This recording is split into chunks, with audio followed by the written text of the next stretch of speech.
Hi, this is Evelyn and welcome to our channel and to another video. This is a bright day here in Africa. The rains have moved a little because it has been quite rainy for the last few days, but yesterday and today there seems to be no signs. But we thank God because we have a very beautiful garden which I'm going to show you today. And also our crops are looking very nice. The weather is also very good and we thank God for everything.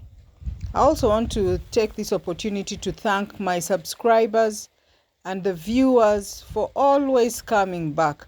I don't take it for granted because if it's not for you, I would not be making these videos.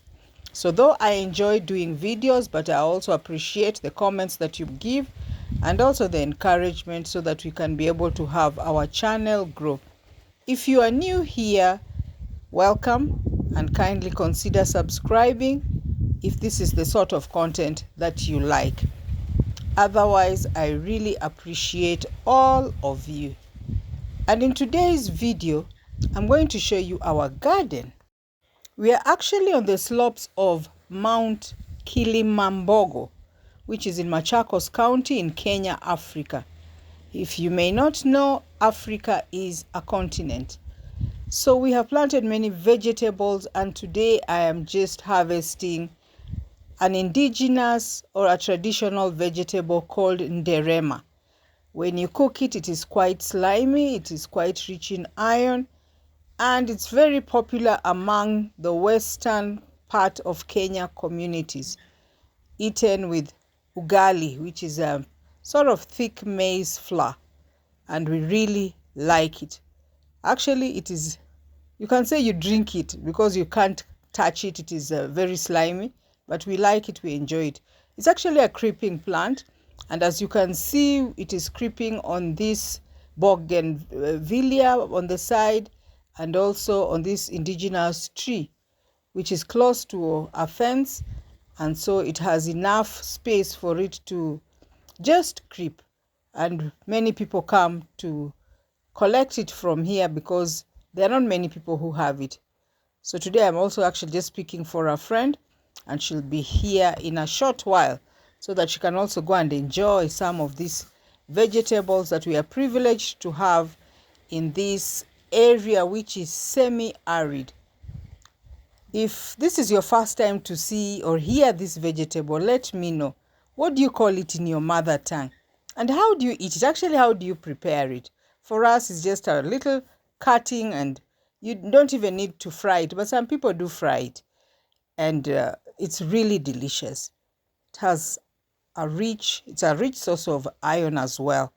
So expectant mothers and children also like taking it so that it can boost their iron stores. It's actually very green now, but during the sunny season it turns color and it's a little brown. But all in all, it's an easy vegetable to grow and it's nice while eating. We have our famous pawpaw. This is the first time that we are harvesting from this tree, and I'm glad that actually we have allowed it to ripen while on the tree. My experience shows that when you pick them from the tree, when you harvest them, when they're yellow, they have started changing color, they are sweeter. And so today we are doing our first harvesting on this tree, just checking if the other one is ripe, but we'll do this later on. Let's just pick this first one. The others they're actually ready. If you want, you can pick them and keep them in the house as you wait for them to ripen, but I prefer actually just harvesting them from the tree when they are yellow. This is the hot pepper. I've normally shown you when it is green, but now they are really putting on a lot of red pepper. We actually don't eat this pepper in this house. Nobody actually eats it. But when it is green, yes, we do. The red ones, normally we mix it in the chicken water when they have cold or when they are coughing, and it really works well. Here we have another set of indigenous vegetable, which is cowpeas. We are eating them at this point when they are very tender, and we are also weeding them at the same time. So they're really young and they're really nice. Sometimes we eat them when they have put on seeds, but this time I want to start eating them when they are very young. They're really, really nice. There are so many ways in which cowpeas are harvested, but I prefer just starting to pick them from the middle when they are still young. If there are too many like the way they are here, sometimes I can uproot them so that they are less, and giving them space for them to be able to creep and therefore have a bigger and a better harvest, even before we can wait for them to put on pods so that we harvest the cowpea seeds. Let me know how you do yours. How do you harvest your cowpeas? Do you even eat the leaves? Or is it just me and my community who eat them when they are still in the leafy sort of stage? Let me know in the comment section. We also have our eggplants. If you have seen in my previous video, we have just been having very few, but now they are coming up very, very fast. Look at this. They're actually the small variety. I'm aware that we also have very big ones. But let me know in the comment section, do these really grow bigger? Even as we wait to have the experience. There are so many of them. You know, some are flowering, some are just beginning, and some are ready to be harvested. Wow, I really like this. Binges, sometimes people call them biringanya, but majority call them eggplant. They are very, very nice. Now I am in the area where we planted a few sweet potatoes. If you remember in one of the videos, if you have been following, we actually uprooted them and moved them to a different section. Before this, we were just planting them right in the ground, but now we are making some mountains and putting in the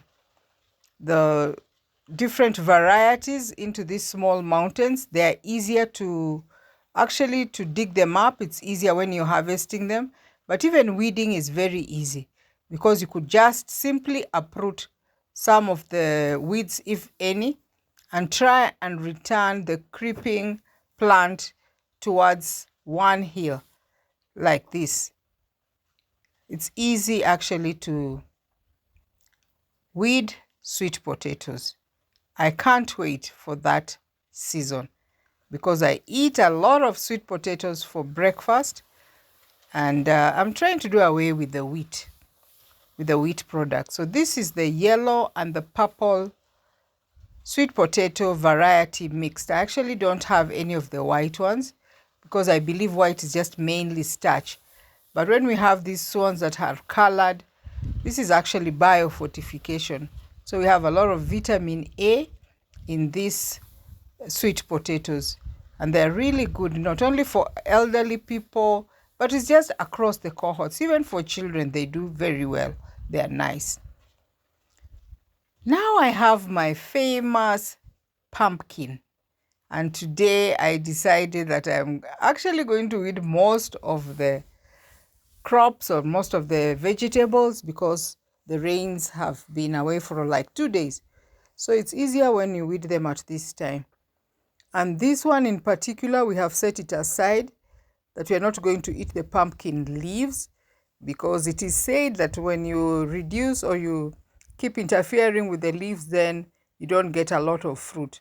And so we have some sections where we are going to have the pumpkin that we'll eat, but here we are going to just weed it and wait for the pumpkins. It has really flowered, already at this stage, and I'm happy at the progress so far.